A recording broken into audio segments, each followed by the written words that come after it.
Yanni here. Welcome to Raw and Recovery. Like the way I was talking in my last video, it was my first week in rehab. So now we'll talk about my second week in rehab a little bit.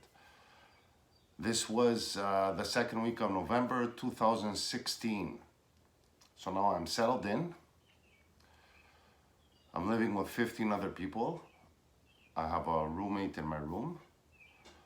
And things are getting normal. Normal meaning things are not normal, but getting normal. Physically, I'm okay. I'm used to the routine, waking up at 6:30, going to bed at 10:30, 11 o'clock.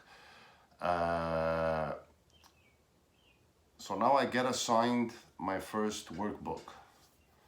It was a thing called 1, 2, 3s, and it was straight, very simple question answers. Question answers about my problem, about my alcoholism and my cocaine addiction, and what can be a solution to it. To identify so I can be able to see for myself. Physically, I was clear, but emotionally, nothing was going on at all, right? So for example, you take the drugs and the alcohol away from the person without any sobriety or recovery, just a dry drunk, in other words. So my second week in rehab, I was a dry drunk. I was getting introduced to all these new things, meetings, different kind of people, new people, happy people, which was a first for me, non-judgmental people who actually cared.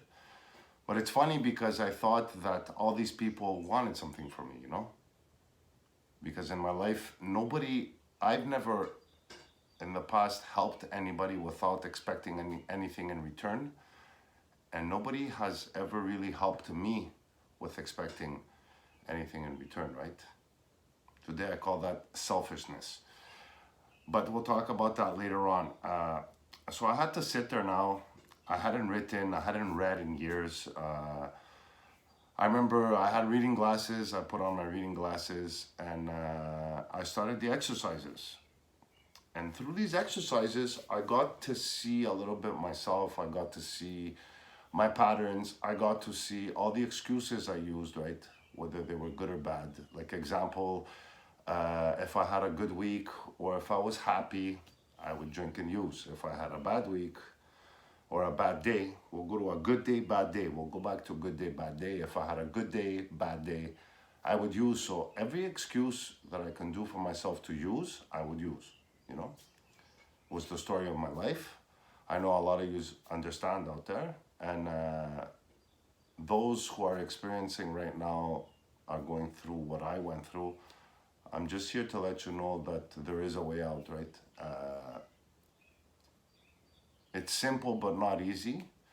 It's the hardest thing I ever had to do for myself, but it's the best thing I did for myself in life, You can never be happier. I've never been happier. I've never been complete. I've never been at peace with myself, and this is very, very important for me. So I remember I got brought to a first meeting. There was meetings inside the rehab, and then we were brought to meetings outside the rehab, and listening to all different stories and different speakers. And I had a hard time believing that all these people were sober. Like, it didn't make sense to me, when you don't know anything else, when you're ignorant to things, right? And it's fucked up to say, but it's true. That's what I believed. And people were so nice to me. People were giving me their number, call me if you need anything. And still, I was stuck there thinking what people want from me. And it's funny to say,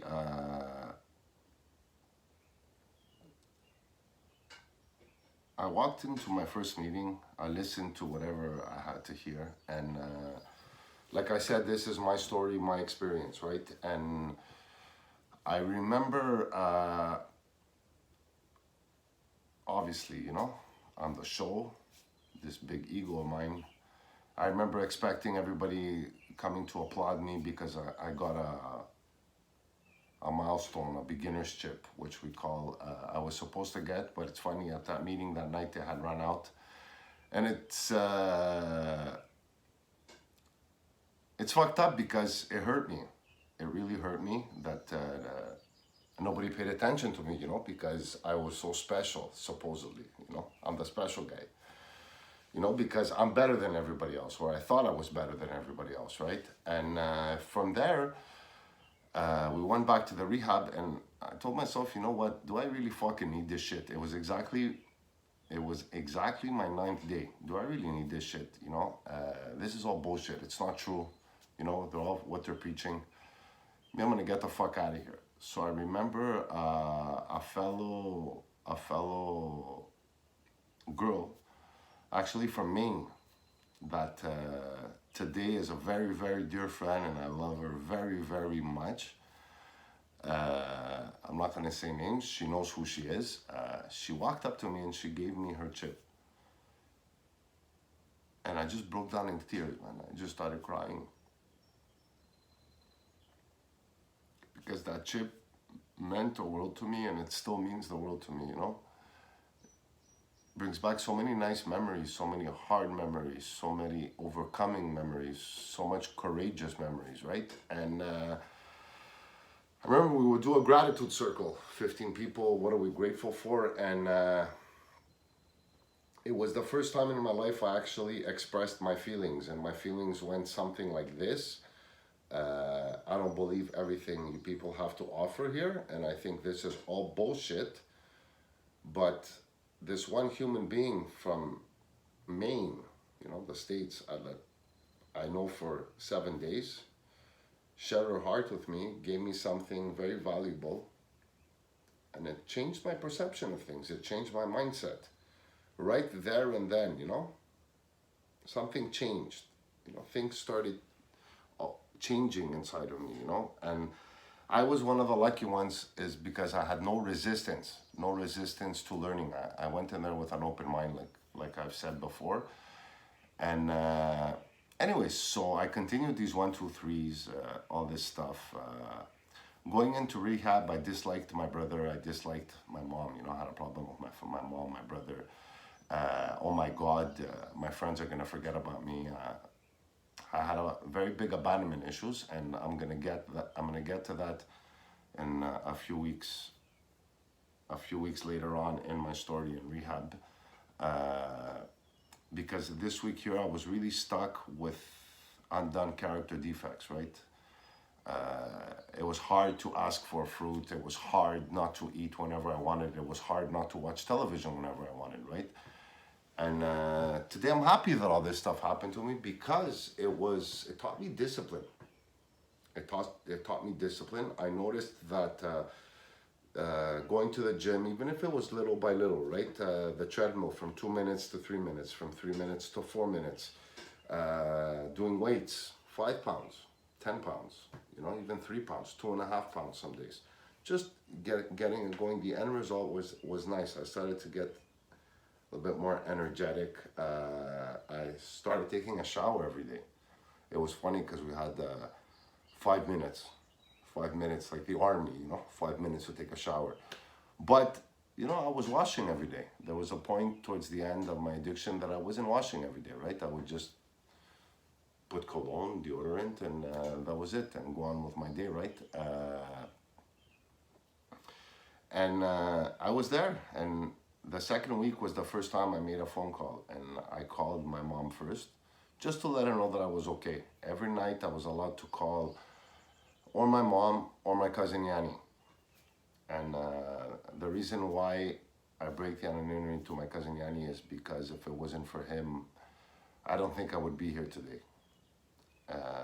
He was the gentleman that I reached out to for help, and he did everything in his power to help me, and I'm very grateful for him today, you know. Just takes, guys, it's a simple surrender, a simple acceptance. It's, you know, all that pain, you know, like, just grab the closest person you have around you, and just tell them, listen, brother, or listen, sister, or listen, friend, or I need help. And you get this release from that. You get this feeling, and my second week I started getting excited because it was the first, at the end of the second week, it was the first time I would get to see my family after 2 weeks. We had a 3-hour session with a counselor present, for not only specifically for me, but just to oversee every family and every situation, what's going on. So that was my second week in rehab. I'll leave it there.